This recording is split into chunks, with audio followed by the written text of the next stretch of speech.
माँ काली हिंदू धर्म में एक प्रमुख देवी मानी जाती हैं, जो शक्ति, समय, परिवर्तन और विनाश की देवी हैं। उनका प्रभाव विभिन्न राशियों पर अलग अलग रूपों में पड़ता है। माँ काली का प्रभाव व्यक्ति के जन्म ग्रह कुंडली में ग्रहों की स्थिति, उसकी साधना और मानसिकता पर निर्भर करता है।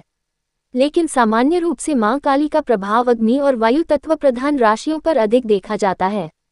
अगर के राशि से अभिप्राय राशि से है, तो इन व्यक्तियों पर माँ काली का प्रभाव इस प्रकार हो सकता है। पर माँ काली का प्रभाव के राशि जल तत्व प्रधान होती है और इसका स्वामी चंद्रमा है। माँ काली का प्रभाव इस राशि के जातकों पर गहरे आध्यात्मिक अनुभवों के रूप में देखा जा सकता है। यदि के राशि वाले माँ काली की आराधना करें तो वे भावनात्मक स्थिरता पा सकते हैं। इनके जीवन में रहस्यमयी घटनाएं अधिक घटित हो सकती हैं।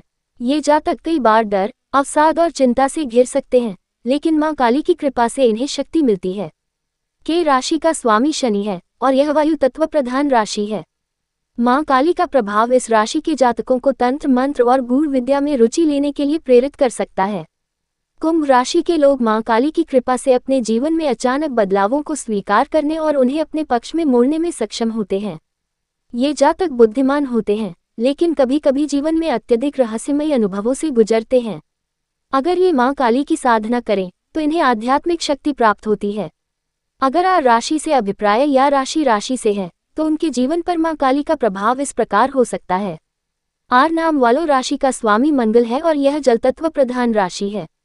माँ काली का प्रभाव इस राशि पर विशेष रूप से गहराई से पड़ता है, क्योंकि यह राशि परिवर्तन, पुनर्जन्म और गूढ़ रहस्यों से जुड़ी होती है। आर राशि वाले जातकों में गूढ़ विद्या और तंत्र साधना की ओर विशेष आकर्षण होता है। ये जातक माँ काली के उपासक बनकर अपने जीवन की कठिनाइयों पर विजय प्राप्त कर सकते हैं। माँ काली की कृपा से इन्हें अपने क्रोध और आक्रामक स्वभाव को नियंत्रित करने में मदद मिलती है। मानसिक और आत्मिक बल की वृद्धि, भय और चिंता से मुक्ति, तंत्र बाधाओं और शत्रु बाधाओं से रक्षा, आर्थिक समृद्धि और सफलता, आत्मज्ञान और आध्यात्मिक उन्नति। प्राचीन काल में एक बार धरती पर महिषासुर, चंडमुंड और रक्तबीज जैसे दानवों ने आतंक मचा रखा था। वे देवताओं को पराजित कर स्वर्ग पर कब्जा करना चाहते थे।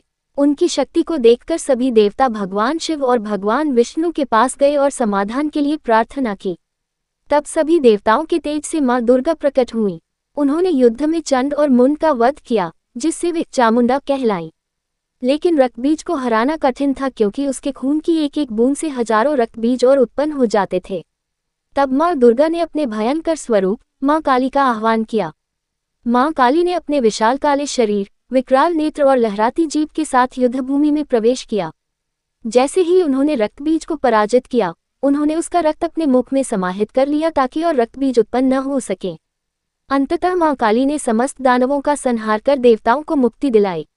जब मां काली का क्रोध शांत नहीं हुआ, तो भगवान शिव ने स्वयं उनके मार्ग में लेटकर उन्हें रोकने का प्रयास किया। जैसे ही मां काली ने शिव पर पैर रखा, उन्हें एहसास हुआ कि वे अपने ही स्वामी को रौंद रही हैं, और उनका क्रोध शांत हुआ। मां काली का प्रभाव प्रत्येक राशि पर भिन्न भिन्न रूप से पड़ता है। विशेष रूप से के राशि कुंभ या कर्क और आर राशि वृश्चिक वाले जातकों के लिए मां काली की आराधना अत्यधिक फलदायी होती है। वे भयमुक्त होकर जीवन जी सकते हैं और अपनी आध्यात्मिक यात्रा को आगे बढ़ा सकते हैं। मां काली की कृपा से जीवन की सभी कठिनाइयां दूर हो सकती हैं और व्यक्ति को आत्मज्ञान प्राप्त हो सकता है।